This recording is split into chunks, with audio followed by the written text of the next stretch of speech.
The cold October wind cut through the century-old trees of Mount Auburn Cemetery, making the golden leaves dance in swirls around the marble tombstones. Isabella Santos adjusted the navy blue scarf around her neck as she walked down the familiar stone path, carrying a bouquet of white lilies, her mother's favorite flowers. It was exactly 2:30 p.m. on Sunday, as always. For 3 years, since Maria Santos had lost her battle with cancer, Isabella had maintained this ritual religiously. It didn't matter if it was raining, snowing, or if she had worked a double shift at Massachusetts General Hospital the night before. Every Sunday, without exception, she was there. Mount Auburn Cemetery, with its 175 acres of history and beauty, was one of the oldest garden cemeteries in the United States. Established in 1831, its rolling hills and serene lakes offered a refuge of peace amid the urban chaos of Boston. Isabella always felt comforted by the tranquility of the place, where the only sounds were the whisper of wind through the trees and the occasional song of a bird. As she climbed the hill toward the section where her mother was buried, Isabella reflected on the week that had passed.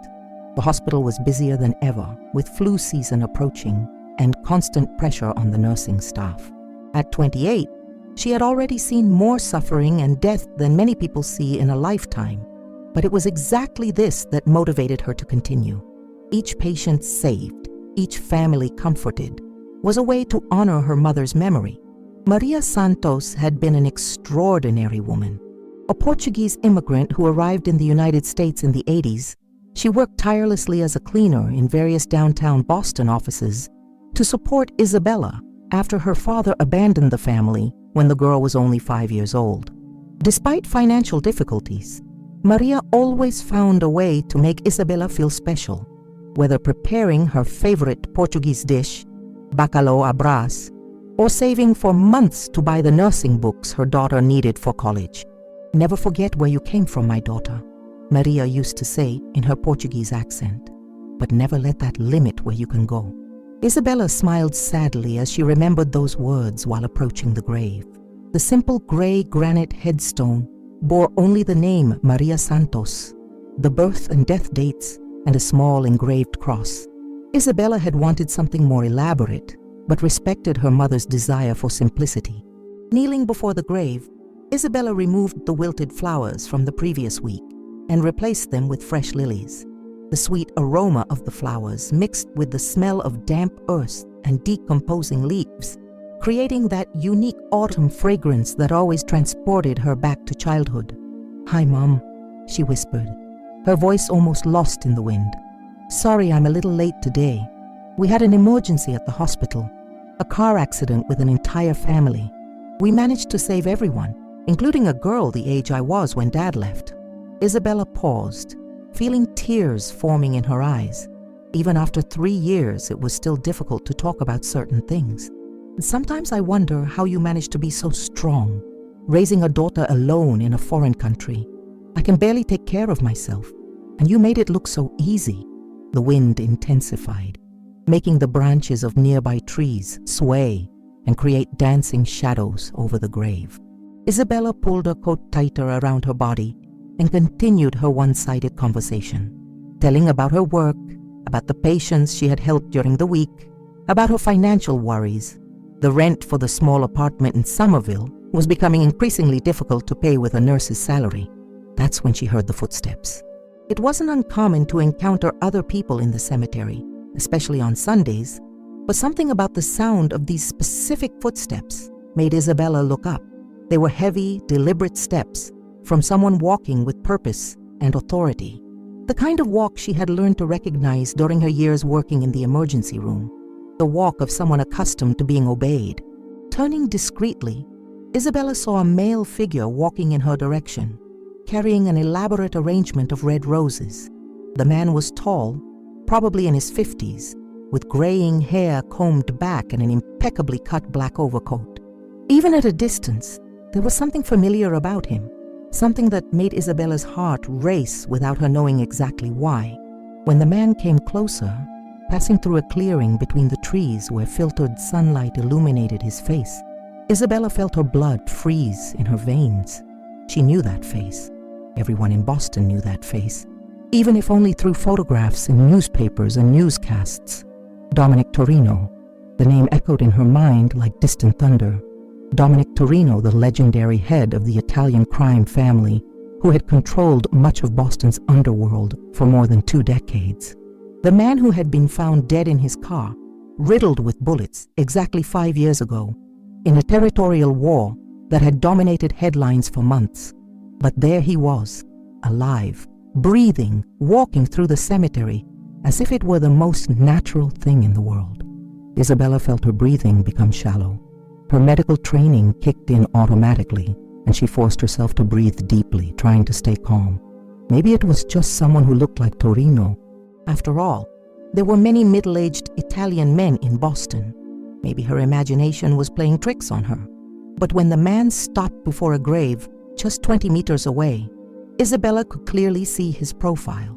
The thin scar that ran from his left ear to his chin, the result of a knife fight in his youth, according to reports. The dark, penetrating eyes that had intimidated countless rivals and allies over the years.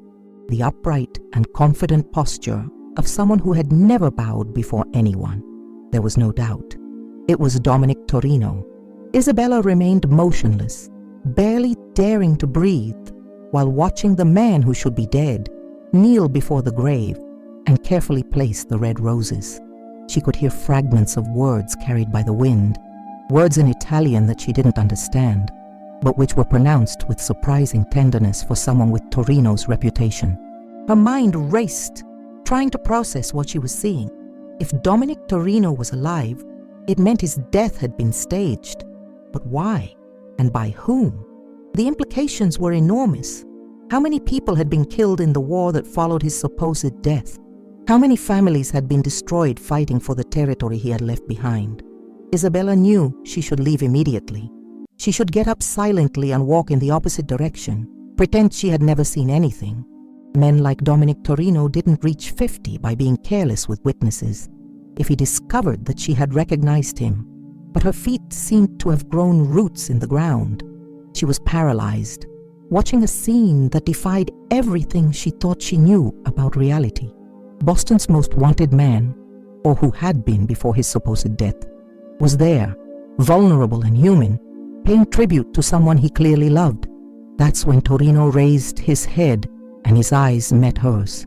Time seemed to stop. Isabella felt as if she were looking directly into the eyes of a predator. But there was something more there. Surprise, perhaps even fear. For a moment that seemed to last an eternity.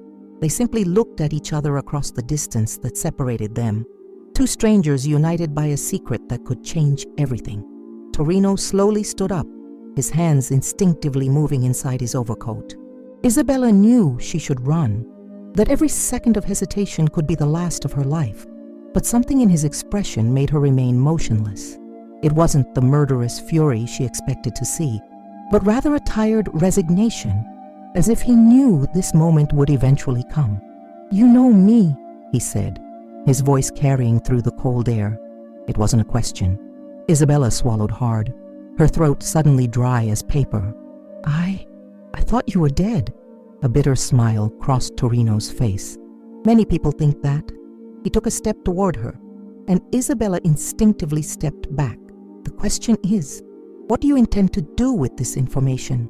"I don't know," Isabella answered honestly, her voice trembling. "I just came to visit my mother. I wasn't looking for this." Torino studied her face for a long moment as if trying to read her soul. "Your mother," he repeated slowly. "Maria Santos." Isabella's blood froze completely. How did he know her mother's name? She looked at the headstone, but the name wasn't visible from where Torino was standing.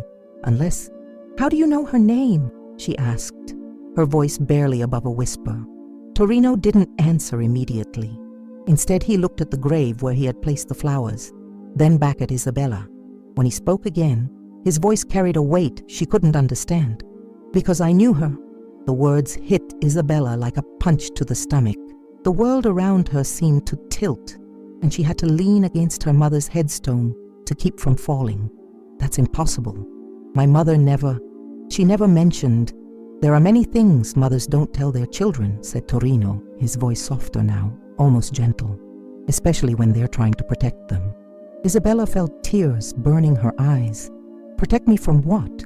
Torino looked around the cemetery, checking if they were alone. The afternoon was advancing and the shadows were getting longer. Most visitors had left, leaving only the two of them among the silent graves. "From the truth," he said finally. "From the truth about how your mother really died." The words echoed in the cold air like a gunshot. Isabella felt her legs weaken, and she let herself fall to her knees before her mother's grave. "She died of cancer. I was there. I took care of her until the end." "Yes," Torino agreed, approaching slowly. "She died of cancer. But cancer wasn't what killed her, Isabella." Hearing her own name on his lips was like receiving another shock. "How do you know my name? How did you know my mother? What's happening here?" Torino stopped a few meters from her, his hands now visible and empty, a gesture of peace, or perhaps surrender.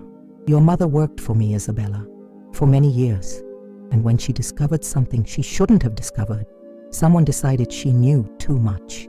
"This is crazy," Isabella stammered, shaking her head violently. "My mother was a cleaner. She cleaned offices. She had nothing to do with people like you." "One of the offices she cleaned was mine," said Torino calmly. "And one night, she saw something she shouldn't have seen, heard a conversation she shouldn't have heard, about police corruption, about bought politicians, about a scheme that went far beyond what anyone imagined." Isabella felt the world spinning around her. "You're lying." "I wish I were," said Torino, and for the first time, Isabella detected something that seemed like genuine sadness in his voice. "Maria was a good woman, one of the few truly good people I met in my life. When she came to me, terrified by what she had discovered, I promised to protect her. Then why is she dead?"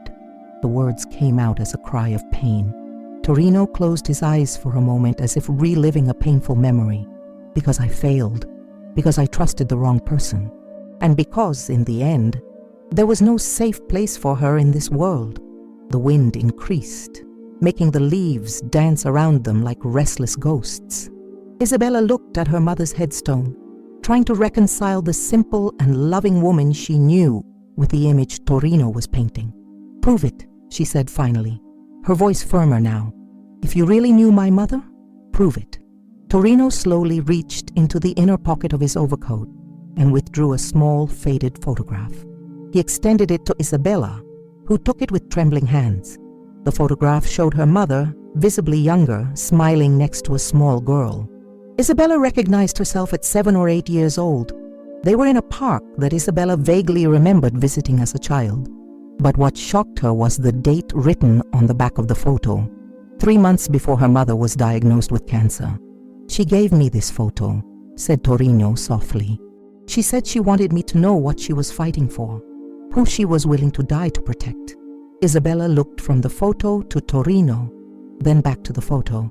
"This still doesn't prove anything. You could have gotten this any way."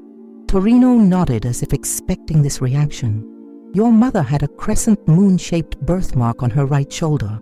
She used to say it was where an angel had touched her as a child. She made bacalao a bras every Friday and always put extra olives because she knew you loved them. She kept money in a coffee can, hidden behind cleaning products under the kitchen sink." Each detail hit Isabella like a bullet. These were things that only someone very close to her mother could know. Intimate, personal things that Maria Santos would never share with a stranger. "How?" whispered Isabella. "How do you know all this?" "Because in the last months of her life, when she was too scared to be alone, I had my men watch her house. And sometimes, when she needed to talk to someone who understood the danger you both were in, she would call me." Isabella felt as if she were sinking in quicksand. Everything she thought she knew about her life, about her mother, about the last years they spent together, was being turned upside down. "Why are you telling me this now?" she asked, her voice barely audible. Torino looked at the grave where he had placed the flowers. "Because today marks 5 years since I faked my own death. 5 years since I was forced to leave everything behind to survive. And because in these 5 years, not a single day has passed without me thinking about your mother and the promise I broke." "What promise?" "To protect you. The words hung in the air between them like a death sentence. Isabella felt a cold that had nothing to do with the October weather. "Protect me from what?" she asked, though part of her already knew she didn't want to hear the answer. Torino looked directly into her eyes, and Isabella saw in them an iron determination mixed with something that seemed like remorse. "From the same people who killed your mother," he said, "and who now know you exist." Isabella's world completely collapsed at that moment. She looked at her mother's grave, at the photograph in her hands, at the man who should be dead standing before her, and realized that her life, everything she thought she knew about herself and her family, had been a carefully constructed lie. And now, that lie was unraveling, revealing a truth that could destroy her. "What do I do now?" she whispered, more to herself than to Torino.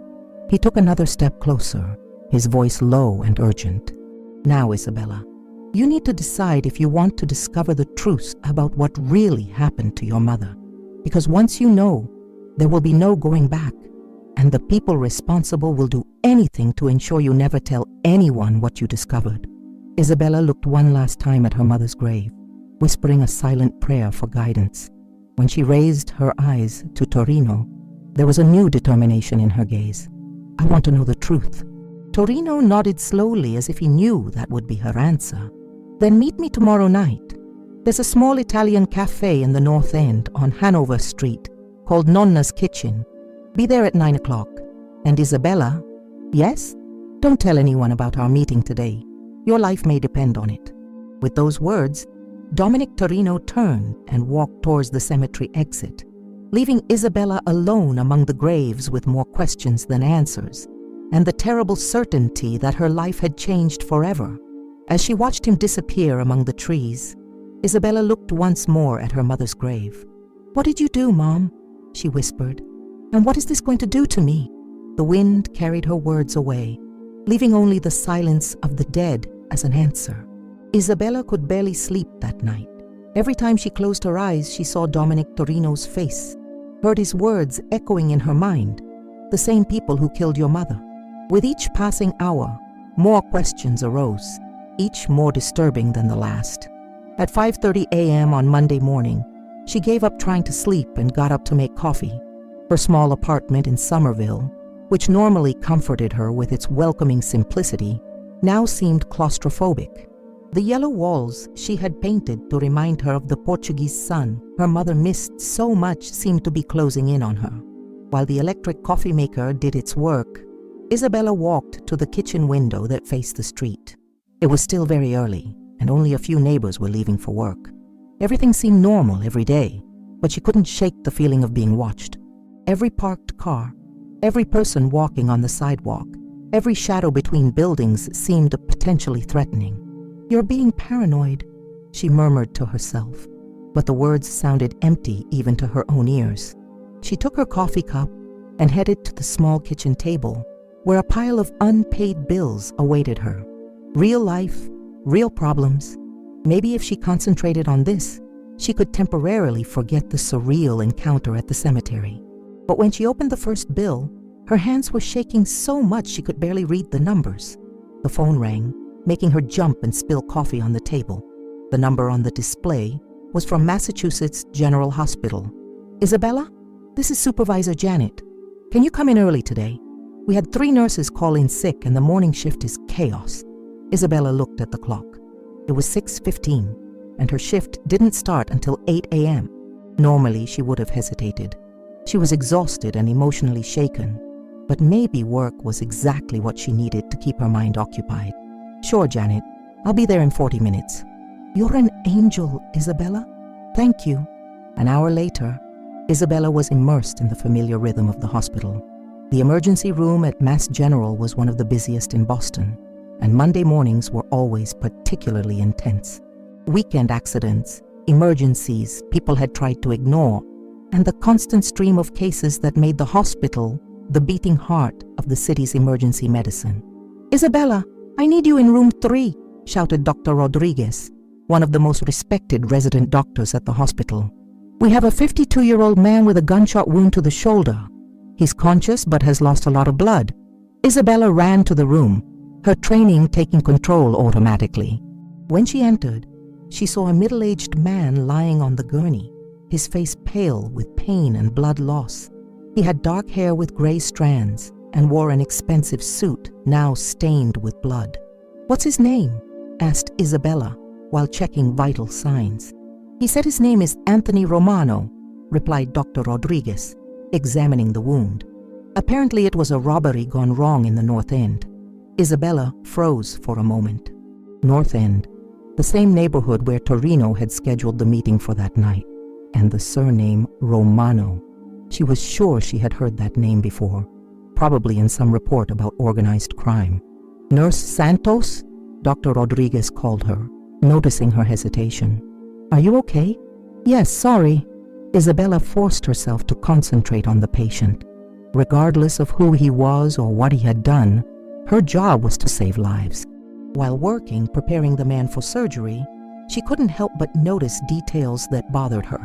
The wound, though serious, seemed too clean to have resulted from a robbery, and the man's hands, despite the pallor, showed no signs of struggle. Moreover, he wore a Rolex watch that any robber would have taken. "Mr. Romano," she said softly, while adjusting the IV, "can you tell me what happened?" The man opened his eyes, which were surprisingly clear blue. For a moment he seemed to study her face with an intensity that made her feel uncomfortable. "You're Isabella Santos," he said, his voice hoarse but firm. It wasn't a question. Isabella's blood froze. "How do you know my name?" Romano tried to sit up, but she gently pushed him back onto the gurney. "Your mother, Maria Santos. She was a good woman. You knew my mother." The words came out before Isabella could control herself. "I knew her." Romano closed his eyes as if feeling pain beyond the physical wound. "And I know why you were at the cemetery yesterday." Isabella felt as if the ground had disappeared under her feet. "I don't know what you're talking about." "Of course you do." Romano opened his eyes again, and this time there was urgency in them. "You talked to him, didn't you?" "To Dominic." Isabella looked around the room, checking if anyone was listening. Doctor Rodriguez had left to get test results, and they were momentarily alone. "Who are you?" she whispered. "Someone who should have protected your mother and failed," replied Romano. "Someone who is trying to correct that mistake before it's too late." "Too late for what?" Romano tried to sit up again, this time with more determination. "To prevent them from doing to you what they did to her." Isabella felt tears burning her eyes. "Everyone keeps saying my mother was murdered, but she died of cancer. I was there. I saw it." "Yes, she died of cancer," agreed Romano. "But the cancer was induced. Radiation poisoning administered slowly over months, designed to look like a natural disease." The words hit Isabella like a punch to the stomach. She remembered how quickly her mother's cancer had progressed, how surprised the doctors were by the aggressiveness of the disease. At the time, she had attributed it to bad luck, cruel genetics. But now, "That's impossible," she murmured, more to herself than to Romano. "I wish it were." Romano extended his hand and gently touched her arm. "Isabella, you need to understand. The people who did this to your mother are powerful, connected. They have resources you can't imagine. And now that you know the truth, they're going to try to kill me too." Isabella finished the sentence, her voice barely above a whisper. Romano nodded gravely. "Unless we find a way to stop them first." Dr. Rodriguez returned at that moment, carrying a clipboard with test results. "Isabella, we need to take Mr. Romano to surgery now. The wound is more serious than we initially thought." Isabella looked at Romano, who held her hand for a brief moment. "Meet with Dominic tonight," he whispered. "But be careful. Not all his allies are trustworthy." And Isabella, "Yes? Don't go home today. Not until we talk again." Before Isabella could respond, the medical team was moving Romano to the operating room. She stood in the empty room, her mind racing with the implications of what she had just heard. Radiation poisoning. Murder disguised as natural disease. Her mother had been killed slowly, painfully, while Isabella watched helplessly, thinking she was just caring for a terminal patient. She ran to the bathroom and vomited violently, her body rejecting the reality her mind was being forced to accept. When she finally managed to control herself, she looked at her reflection in the mirror. Her eyes were red, her face pale, but there was something new there, an iron determination she didn't know she possessed. "They're going to pay," she whispered to her reflection. "Whoever did this to you, Mom, they're going to pay." The rest of the day passed in a fog. Isabella functioned on autopilot, caring for patients, filling out paperwork, attending meetings, but her mind was constantly turned to the approaching night and the meeting with Torino. At 5 p.m., when her shift ended, Isabella didn't go home as Romano had suggested. Instead, she took the subway to downtown Boston and spent the next few hours walking the streets, trying to process everything she had learned. Boston in late October was a city of contrasts. The trees in Boston Common were in their most vibrant autumn colors, but the air carried the promise of the harsh winter that was to come. Tourists still wandered the Freedom Trail, taking photos of historical landmarks, oblivious to the modern dramas unfolding around them. Isabella found herself at Granary Burying Ground, where some of America's founders were buried. She sat on a bench near John Hancock's grave, the irony not lost on her. Here was a man who had risked everything for freedom, and she was about to do something similar. At 8:30 p.m., she finally headed to the North End. Boston's Italian neighborhood was a maze of narrow streets and brick buildings dating from the 18th century. During the day, it was a popular tourist destination, known for its authentic restaurants and Paul Revere's house. But at night, especially on the less busy streets, it had a completely different atmosphere. Nonna's Kitchen was located on a side street off Hanover Street, squeezed between a bakery and a wine shop.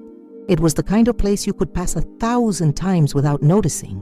A modest facade with small windows and a discreet sign. Exactly the kind of place where someone like Dominic Torino would feel comfortable. Isabella stopped across the street, watching the restaurant. There were only a few occupied tables, and she could see through the windows that the interior was cozy and dimly lit. Nothing seemed threatening, but she knew appearances could be deceiving. At exactly 9 p.m., she crossed the street and pushed the restaurant door. A small bell announced her entrance, and an elderly Italian woman behind the counter looked up with a warm smile.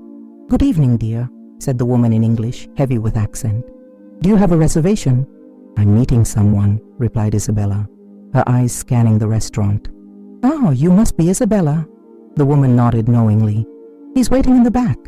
Isabella followed the direction indicated by the woman and saw Torino sitting alone at a table in the darkest corner of the restaurant. He had traded the elegant overcoat for a dark sweater and jeans, but still emanated that aura of controlled authority she had noticed at the cemetery. When she approached, Torino stood politely and pulled out a chair for her. "Isabella, thank you for coming. I almost didn't come," she admitted, sitting down. "Part of me still thinks this is all an elaborate nightmare." Torino nodded understandingly. "I understand. Believe me, if there were any other way—" "Anthony Romano was at the hospital today," Isabella interrupted him. "He said he knew my mother. He said she was poisoned." Torino's expression hardened. "Anthony was at the hospital. What happened to him?" "Gunshot wound. He said it was a robbery, but—" Isabella shook her head. "It didn't look like a robbery." "It wasn't," said Torino grimly. "Anthony was my right-hand man. If he was shot, it's because someone discovered he's still working with me." "Working with you on what?" Torino looked around the restaurant, checking if anyone was paying attention to them. The elderly woman had disappeared into the kitchen, and the other customers were absorbed in their own conversations. "On discovering who really killed your mother," he said, "and on gathering enough evidence to destroy them." Isabella felt her heart race. "You know who it was?" "I have suspicions, but suspicions aren't enough. I need proof."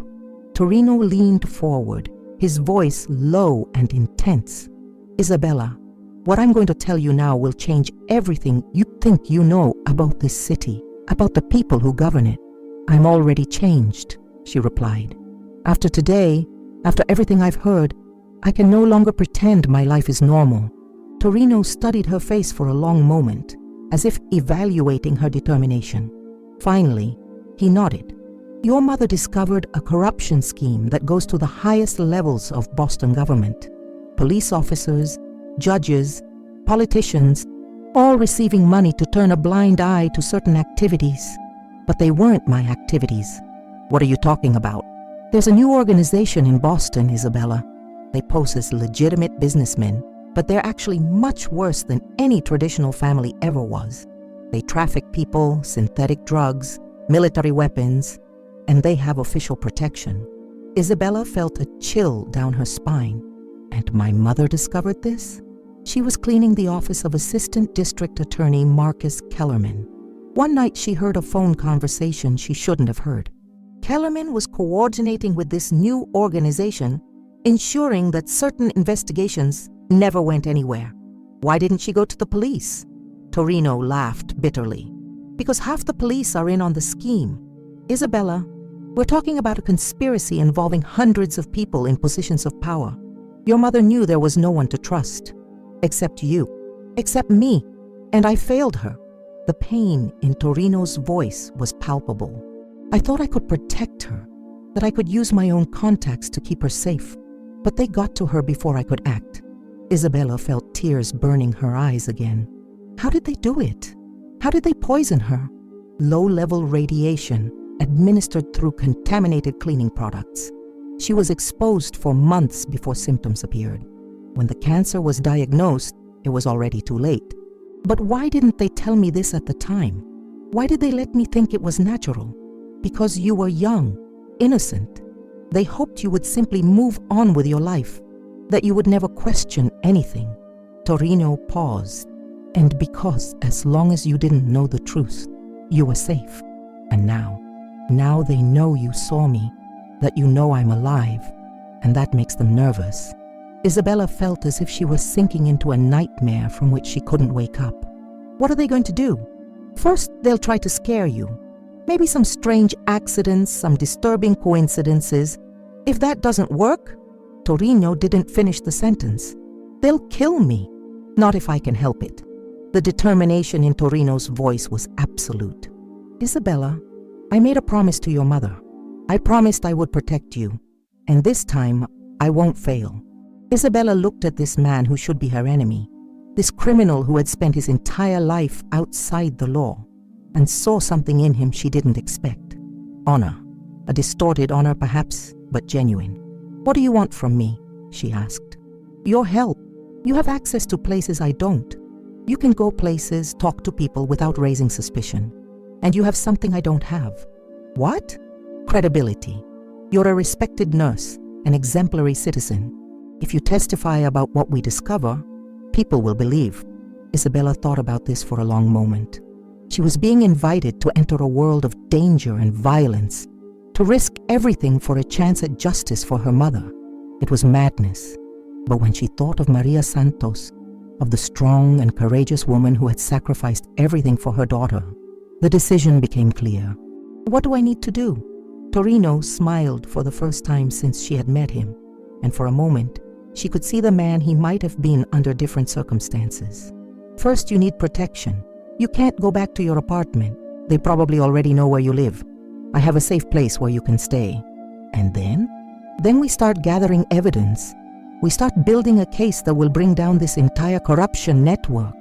Torino leaned forward, his eyes shining with determination. And we make them pay for what they did to your mother.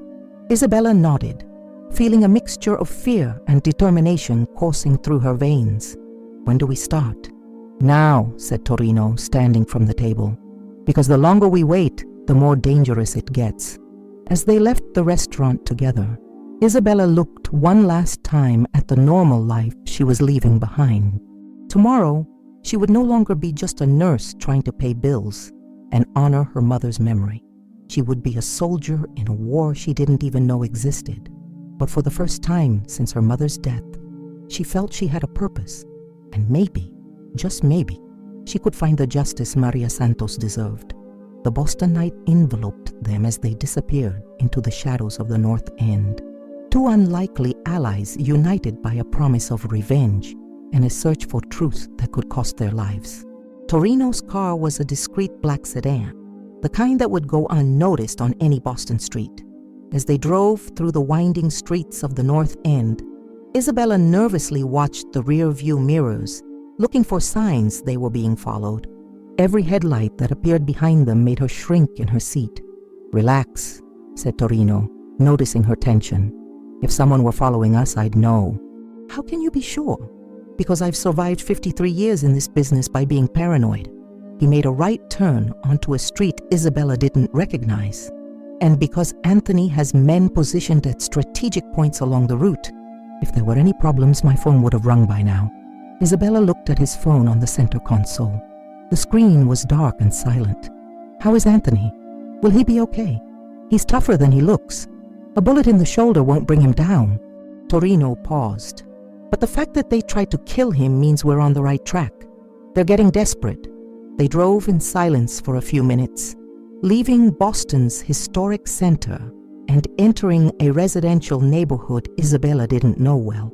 The houses here were larger, more spaced out, with well-maintained gardens and expensive cars in the garages. It was the kind of neighborhood where respectable people raised their families, completely oblivious to the underworld operating in the shadows of their city. "Where are we?" asked Isabella. "Brookline, one of the safest areas in Boston." Torino turned onto a tree-lined street where colonial houses stood majestically behind well-trimmed hedges. Sometimes the best place to hide is in plain sight. He stopped in front of a 2-story house with a red brick facade and white shutters. It looked exactly like all the other houses on the street. Respectable, established, completely normal. A place where an upper-middle-class family could live peacefully, never suspecting they were sheltering one of Boston's most wanted men. "Is this your house?" asked Isabella, surprised. "One of them." Torino turned off the engine. "I bought this property 10 years ago through a series of shell companies. Officially, it belongs to a retired businessman named David Morrison, who travels a lot and is rarely home." They got out of the car and walked to the front door. Torino used 3 different keys to open the locks, and Isabella noticed there was a sophisticated security system discreetly installed around the entrance. The interior of the house was surprisingly welcoming. The decoration was elegant but not ostentatious. Dark wood furniture, Persian rugs, bookshelves full of books. It looked more like a university professor's house than a mafia boss's hideout. "Do you really live here?" asked Isabella, looking around the living room. "For the last 5 years, yes. After I faked my death, I needed a place where I could disappear completely." Torino took off his coat and hung it in a closet near the door. "You must be hungry. There's food in the kitchen." Isabella realized she hadn't eaten anything since breakfast. The stress of the day had completely suppressed her appetite. But now that he mentioned food, her stomach growled audibly. The kitchen was modern and well-equipped, with granite countertops and stainless steel appliances. Torino opened the refrigerator and began taking out ingredients. "You cook?" asked Isabella, surprised again. "When you live alone for 5 years, you learn quickly." He began cutting onions with the skill of someone who had done this many times. "My grandmother used to say that a man who doesn't know how to cook is a man who doesn't know how to take care of himself." Isabella sat on a stool at the kitchen counter, watching him work. There was something surreal about seeing this man, whom she knew was capable of terrible violence, carefully preparing a simple meal. It was as if she were seeing 2 completely different sides of the same person. "Can I ask something?" she said. "Sure. Why did you do it? Why did you fake your own death?" Torino paused in what he was doing, a distant expression crossing his face. "Because I discovered that someone very close to me was planning to betray me. Someone I trusted completely." "Who?" "My own nephew, Michael Torino." The pain in his voice was palpable. "He was working with this new organization, passing information about my operations. When I found out, I realized I had no choice. It was fake my death, or really die." Isabella felt a pang of sympathy for him. It must have been terrible to discover that. It was. Torino returned to cutting the onions, but Isabella could see his hands trembling slightly. "Michael was like a son to me. His parents died when he was young and I raised him. I taught him everything about the business, about honor, about loyalty, and he sold me out for money." "What happened to him?"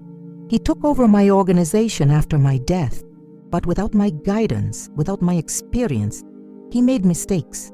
The new organization used him until they didn't need him anymore, then eliminated him. Torino added the onions to a hot pan. He died 2 years ago, for real this time. They remained silent for a few minutes, the only sound being the sizzling of onions in the pan. Isabella thought about betrayal, about how it must feel to discover that someone you love is willing to destroy you. In a way, she was going through something similar, discovering that everything she thought she knew about her life was a lie. "Torino," she said finally. "Can I call you by your first name?" "Dominic," he replied. "And yes, you can." "Dominic, what exactly are we trying to prove? I mean, even if we find evidence that my mother was murdered, who's going to believe us? You're officially dead, and I'm just a nurse." Dominic added tomatoes and seasonings to the pan, creating an aroma that reminded Isabella of her mother's kitchen. That's a good question, and the answer is that we can't do this alone. We need allies, people inside the system who are still honest. Are there such people? Some. Few, but they exist. He turned to look at her. There's a detective with the Boston Police Department, Sarah Chen. She's been investigating this new organization for 2 years, but always hits walls. Her superiors block her investigations, evidence disappears, witnesses refuse to talk. Do you think she would help us? I think she's desperate for a chance to expose the truth. And if we can give her solid evidence... Dominic left the sentence hanging. Isabella thought about this while he finished preparing the food. The idea of trusting a police officer made her nervous, especially after everything she had heard about corruption. But maybe that was exactly what they needed. Someone inside the system who could act officially. How do you know you can trust her? Because she's one of the few people who continued investigating even after receiving direct threats. Because she lost 2 promotions for refusing to close cases. And because Dominic hesitated. Because she also lost someone to this organization. Who? Her partner, Detective James Murphy. He was investigating a series of disappearances at the port when he was killed in a car accident 18 months ago. Isabella felt a chill down her spine. You think it wasn't an accident? I'm sure it wasn't. Murphy was very close to discovering something important. And 3 days before he died, he sought me out. He sought you out? A police officer sought out a Mafia boss.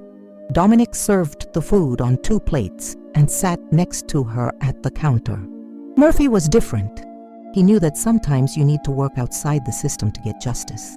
He had discovered that I was alive and wanted to make a deal, information in exchange for protection for his investigation. And you agreed. I was considering it, but before we could meet again, he was dead. Dominic picked up a fork but didn't start eating. Sarah Chen knows her partner was murdered. She just can't prove it. Isabella tasted the food and was surprised by how good it was.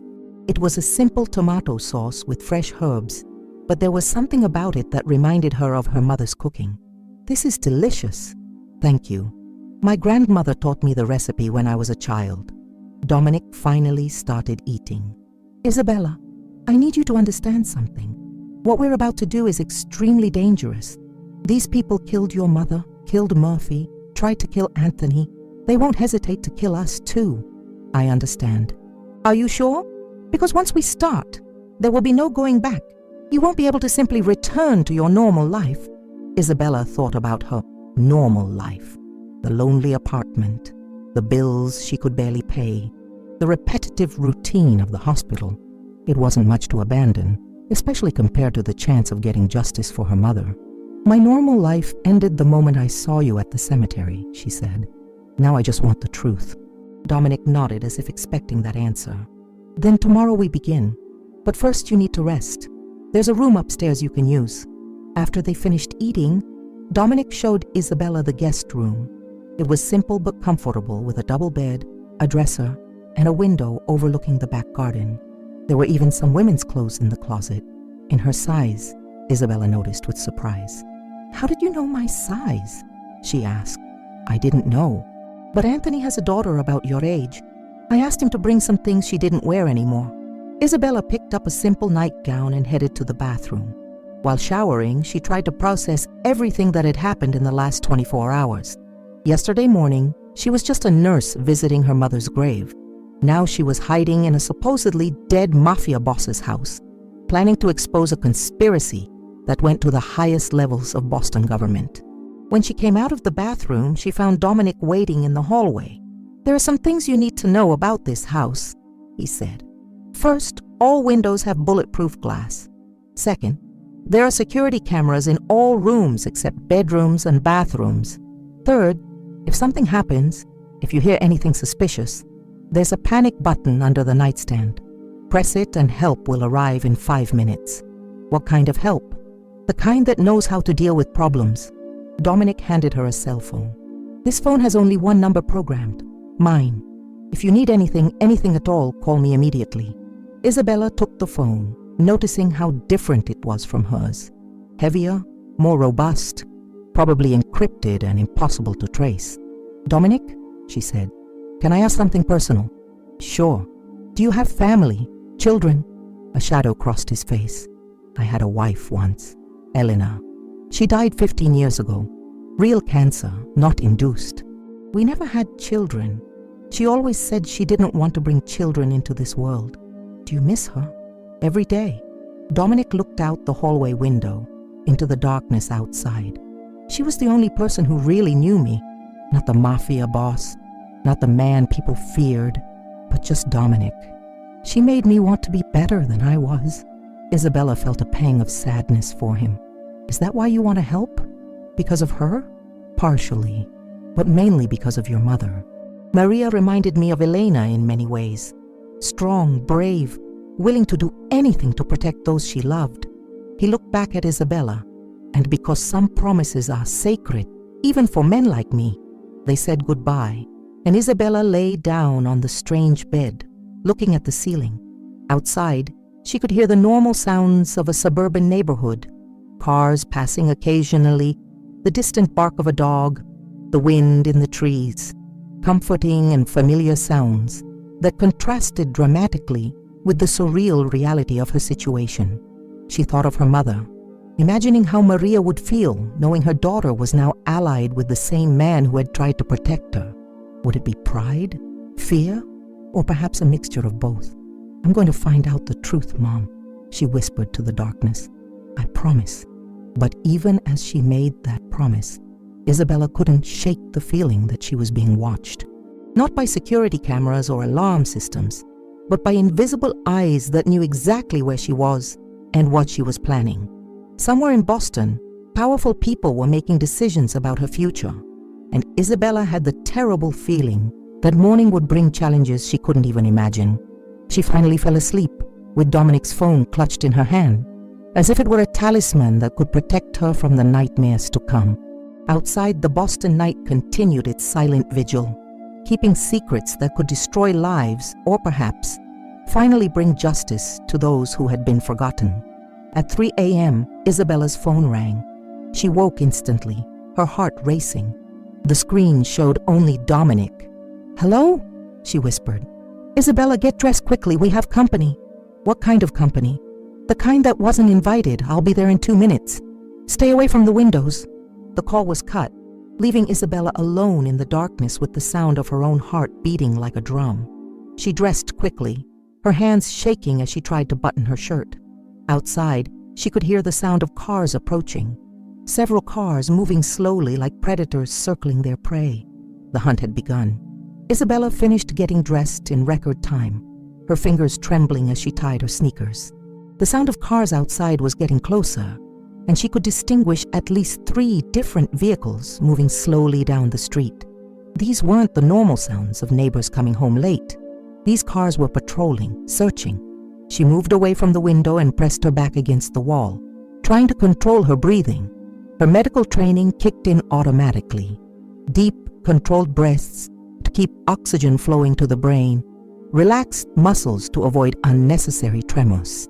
But nothing in her education had prepared her to be hunted by professional assassins. The sound of a key in the front door lock made her jump, but then she heard Dominic's low voice. "Isabella, it's me." She went downstairs silently, finding Dominic in the living room. He had changed his casual clothes for a dark suit and was checking a pistol with efficient, practical movements. "How many are there?" whispered Isabella. "At least 6 men in 3 cars. They're doing reconnaissance of the area. but they won't take long to decide to act. Dominic holstered the weapon under his jacket. We have maybe 5 minutes before they completely surround the house. How did they find us? Probably tracked my car, or someone saw me at the restaurant. Dominic headed to a bookshelf and pulled out a thick volume on Roman history. Behind it was an electronic control panel. It doesn't matter now. What matters is getting out of here alive. Isabella watched as he typed a sequence of numbers into the panel. Immediately, the house lights went out, but she could see faint red lights coming on along the walls, an emergency lighting system that allowed movement without revealing their position to outside observers. Is there a back exit? She asked. There is, but they'll certainly be watching that too. These people are professionals. Dominic moved to another shelf and removed what appeared to be a disassembled assault rifle. With quick, precise movements, he began assembling it. We're going to have to fight our way out. Isabella felt her stomach turn. I don't know how to fight. I save lives, I don't take them. You won't have to shoot anyone, said Dominic, finishing assembling the weapon. But you'll have to trust me completely. When I say run, you run. When I say duck, you duck. No questions, no hesitation. Understood? Isabella nodded, though her throat was too dry to speak. Dominic headed to another part of the room and opened what appeared to be a coat closet. Inside, Isabella could see an impressive collection of weapons and equipment. He took a bulletproof vest and extended it to her. Put this on. I don't know how. I'll help. Dominic helped her put on the vest, adjusting the straps with professional care. It's not comfortable, but it could save your life. While he spoke, Isabella heard a sound that made her blood freeze, the soft creak of someone trying to open an upstairs window. Dominic heard it too. His eyes hardened, and he took a second vest for himself. They're inside the house. How is that possible? You said you had security. I do, but they're better than I expected. Dominic checked his pistol again, then took a second weapon and extended it to Isabella. Do you know how to use this? Isabella looked at the pistol as if it were a poisonous snake. It's simple. Safety off, aim, pull the trigger, but only use it if you have no choice. Dominic guided her hands, showing her how to hold the weapon properly. And remember, they won't hesitate to kill you. The sound of careful footsteps upstairs confirmed that at least one intruder had managed to enter the house. Isabella could hear movement in her room. They were looking for her. Dominic moved to a different panel on the wall and pressed a series of buttons. Immediately, Isabella heard a low sound of electric motors. What's that? Steel shutters descending over all windows. It'll make it harder for them to see what we're doing, but it also means we're trapped here until we find a way out. The sound of footsteps upstairs stopped abruptly, followed by low voices, at least 2 men communicating in whispers that Isabella couldn't understand. Dominic gestured for her to follow him, and they moved silently toward the kitchen. He opened a drawer that looked normal, but when he pulled a hidden lever, the entire lower section of the cabinets opened, revealing a tunnel. A tunnel?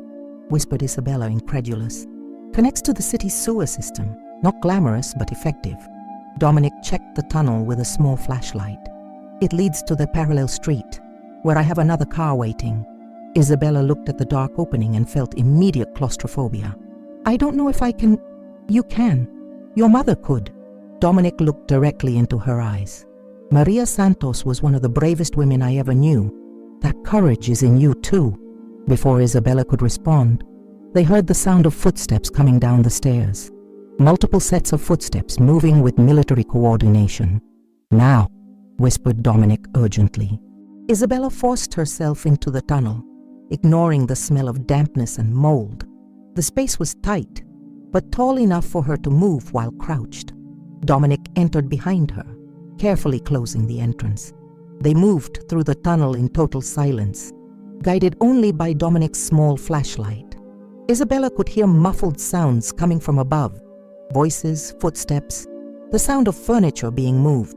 The intruders were systematically searching the house. After what seemed like an eternity, but was probably only 10 minutes, they reached another opening. Dominic climbed up first, checking carefully before gesturing for Isabella to follow him. They emerged in an alley behind a row of houses, 2 blocks from Dominic's house. A dark sedan was parked in the shadows. and Isabella could see a figure in the driver's seat. "Anthony?" she asked, surprised. "My right-hand man doesn't give up easily," said Dominic with a grim smile. "Even with a hole in his shoulder." They ran to the car, and Isabella could see that Anthony was pale and clearly in pain, but alert. His right arm was in an improvised sling. "Boss," said Anthony when they got in the car, "they brought heavy equipment. They're not just thugs. They're military or ex-military." "How many did you see?" "At least 8, maybe 10. Full tactical equipment, professional coordination."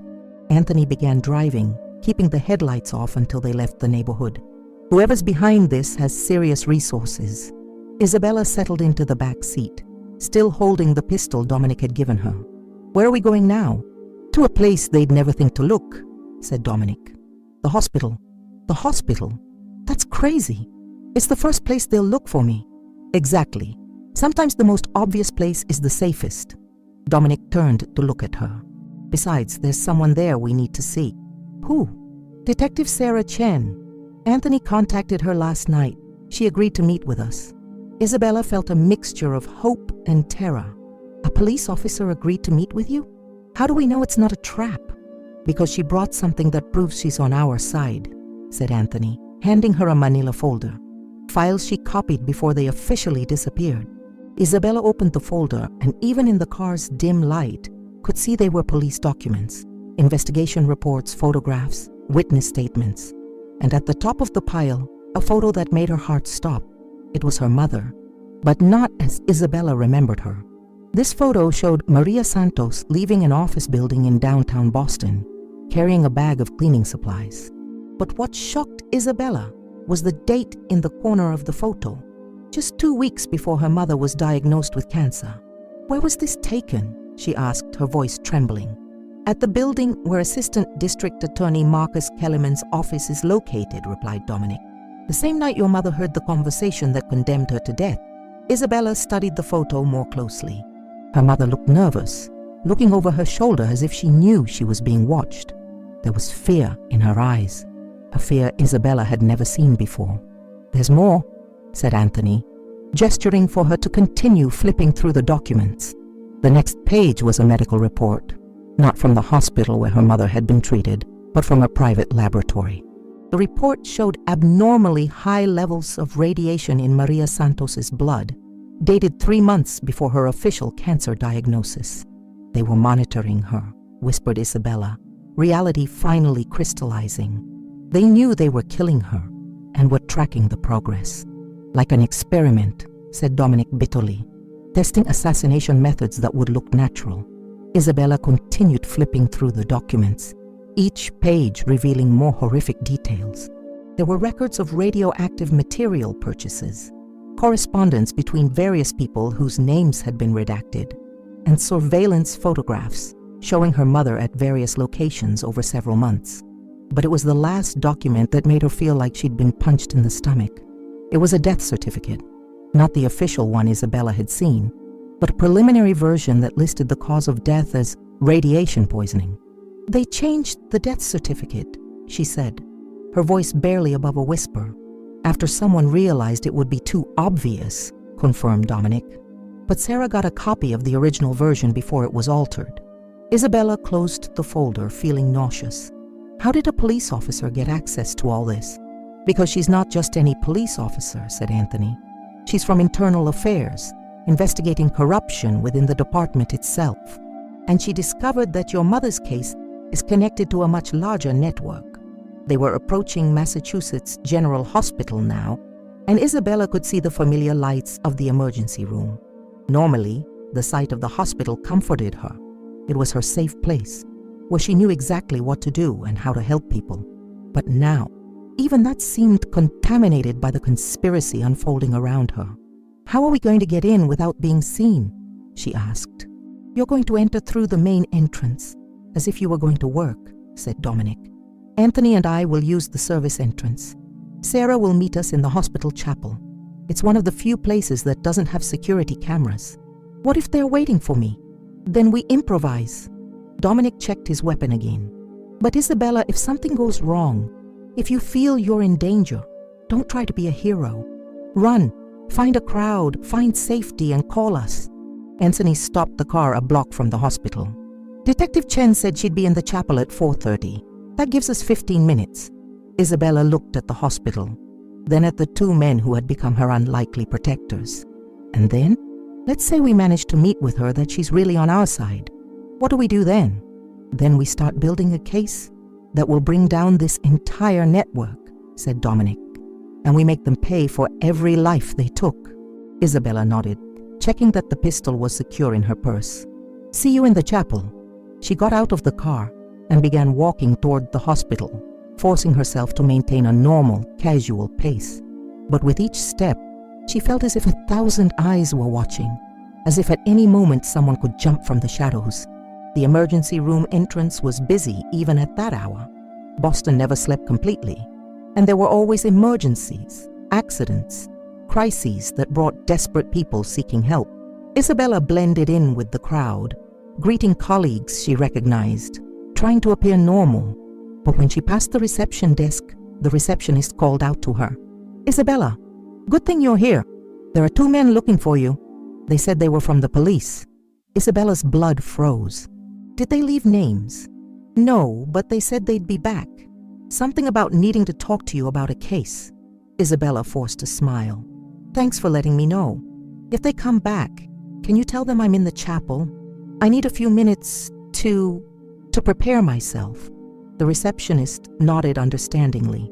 "Of course, dear. Take the time you need." Isabella headed to the chapel, her heart beating so loud she was sure everyone could hear it.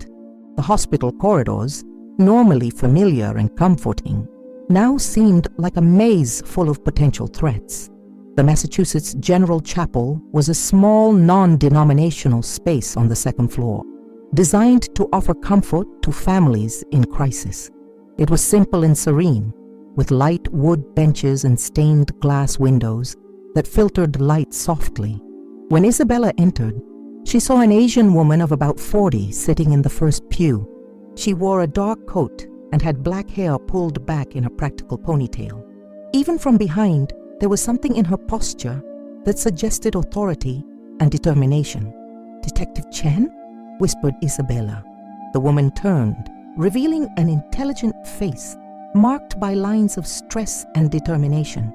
"Isabella Santos, thank you for coming. Where are Dominic and Anthony?" "On their way. They had to take a longer route.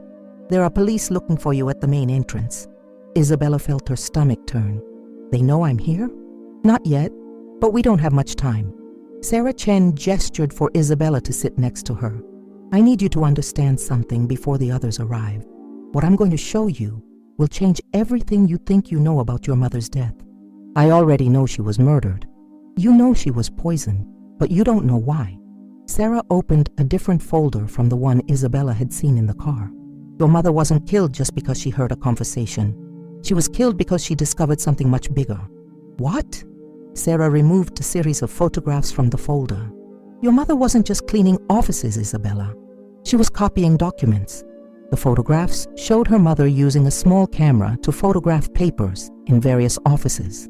The images were grainy, clearly taken by surveillance cameras, but there was no doubt it was Maria Santos. "That's impossible," whispered Isabella. "My mother didn't even know how to use a computer properly, but she knew how to recognize when something was wrong.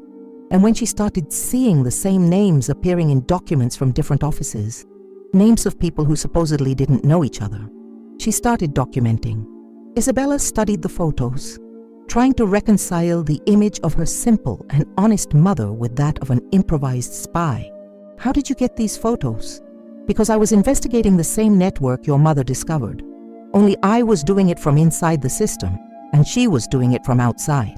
Sarah paused, and she got closer to the truth than I ever did. At that moment, the chapel door opened silently, and Dominic and Anthony entered.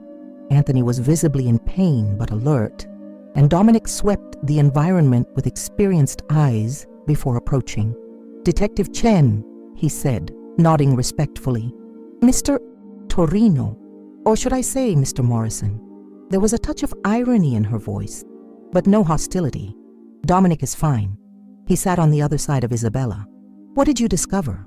Sarah looked at each of them as if evaluating how much she could trust. Finally, she sighed and opened the folder completely.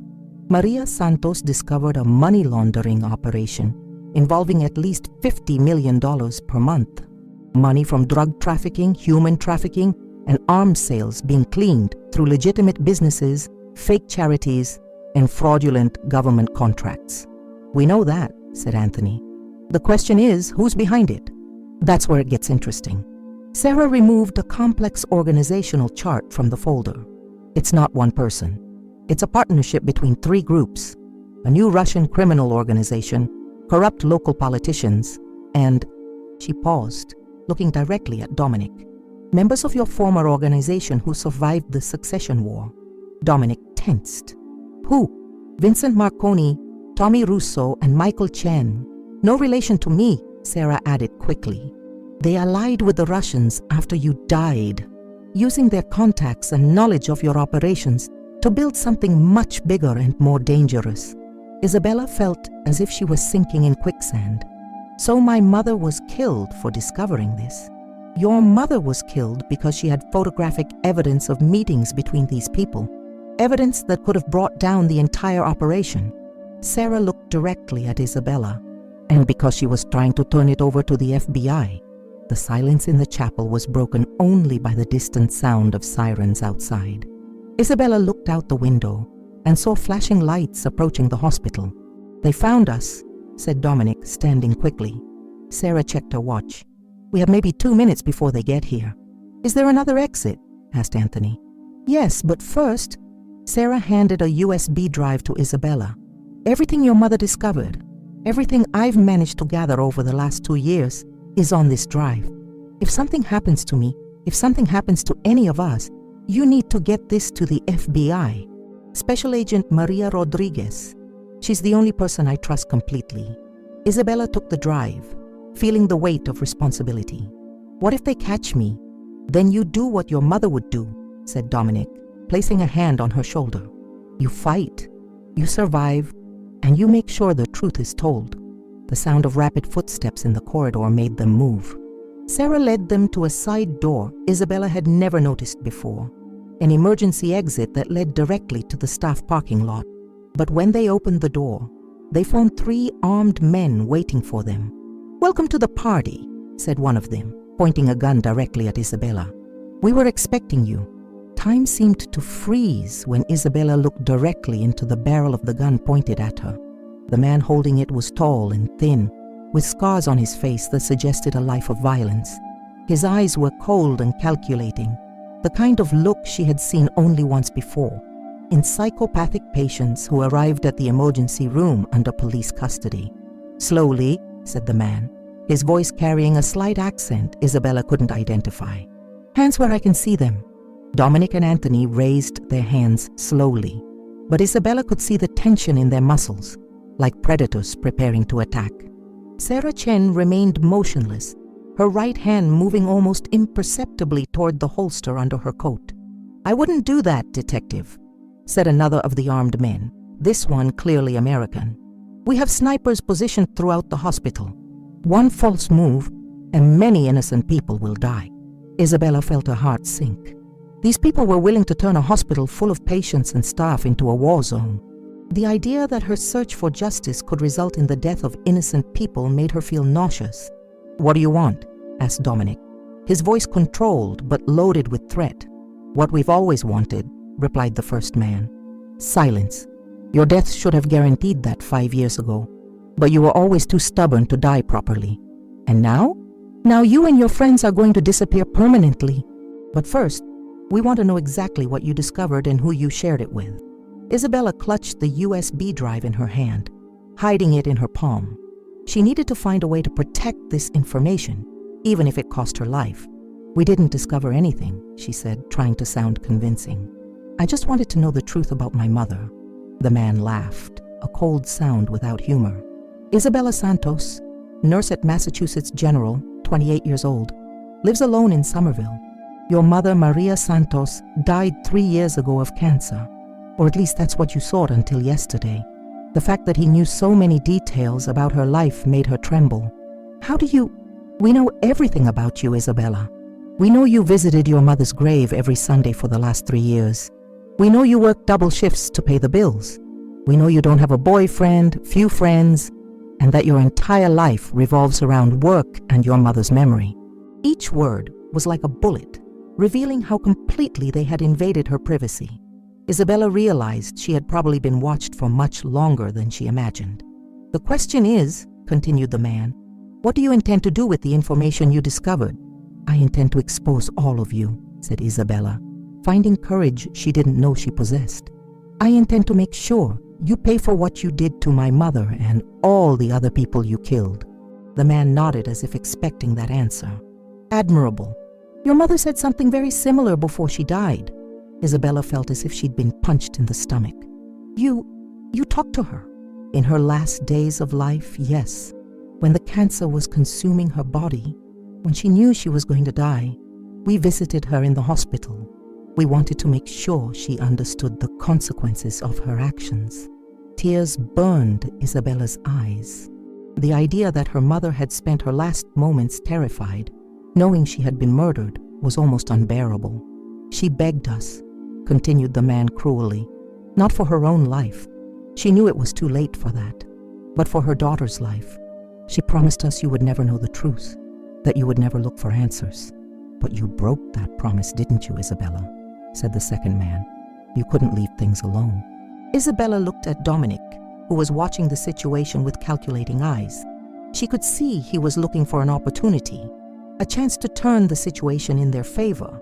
But with 3 guns pointed at them and snipers positioned throughout the hospital, options were limited. "There's one thing you don't know," said Sarah Chen suddenly, her voice calm and controlled. "And what would that be, Detective?" "That I didn't come here alone." Sarah smiled slightly. "There's an FBI team on the way. They should arrive in—" She looked at her watch. "Approximately 3 minutes." The first man laughed again. "You're bluffing." "Am I?" Sarah slowly took a phone from her pocket. "Agent Rodriguez, this is Chen. Confirm your position." A female voice came from the phone, loud enough for everyone to hear. "Alpha team is in position at the main parking lot. Beta team is surrounding the back exit, awaiting your signal." The expression of the armed men changed instantly. What had been arrogant confidence transformed into calculated concern. "That doesn't change anything," said the first man, but Isabella could hear uncertainty in his voice. "We still have hostages." "Yes, but now you're surrounded," replied Sarah, "and the FBI doesn't negotiate with terrorists." It was at that moment that Isabella heard something that made her smile for the first time in days. The distinctive sound of FBI sirens approaching. They weren't the normal Boston police sirens, but the specific tone used by federal vehicles. "Shit," muttered the second man. "Change of plans," said the first man quickly. "We take the girl and leave through the service tunnel." "What service tunnel?" asked the third man, speaking for the first time. "The same one they used to get here. You think we don't know about all your little tricks, Torino?" Dominic remained impassive, but Isabella could see concern in his eyes. If these men knew about the escape routes he had planned, they were in serious trouble. "Isabella," said the first man, gesturing with his weapon, "you're coming with us. The others stay here." "No," said Dominic firmly. "If you want someone, take me. Leave her out of this." "How touching, but no thank you. The girl has value as a hostage. You're just a problem that needs to be eliminated." Isabella realized this was probably her only chance. The men were distracted by the approaching sirens, and their attention was divided between multiple threats. She clutched the USB drive in her hand and made a decision that would change everything. "I'll go with you," she said, taking a step forward. "But first I want to know something." "What?" "Who gave the order to kill my mother? Who's the boss of this entire operation?" The first man hesitated, looking at his companions. "Why does that matter? You're going to die anyway." "Because I want to know who destroyed my family. I deserve to know that." There was a moment of silence, broken only by the growing sound of sirens. Finally, the man smiled cruelly. "You want to know who gave the order?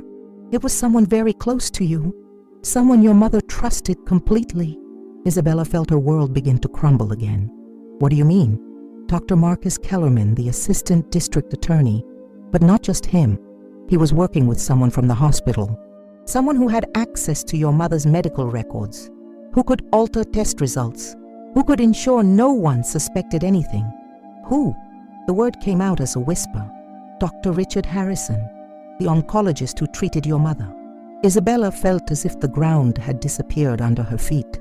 Dr. Harrison had been her mother's doctor, the man she had trusted to save Maria's life. He had been kind, compassionate, had held Isabella's hand when her mother died. And all along, he was involved in the murder. "That's impossible," she whispered. "Harrison needed money.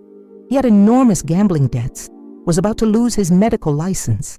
Kellerman offered him a way out, helped eliminate a problematic witness in exchange for enough money to solve all his problems." Isabella remembered how Dr. Harrison had insisted on experimental treatments for her mother, how he had discouraged second opinions, how he had ensured Maria received the best possible care. All along, he was ensuring she would die. "You're monsters," she said, tears running down her face. "We're practical," replied the man. "And now enough talking. You're coming with us now." But before he could move, the hospital lights went out completely. Emergency sirens began to sound, and red emergency lights came on, creating a surreal and threatening environment. "What the hell?" began the second man. "Power cut," said Anthony, smiling for the first time. "I activated the hospital's emergency protocol before we came in." In the chaos that followed, several things happened simultaneously. Dominic threw himself to the right, knocking down the first armed man.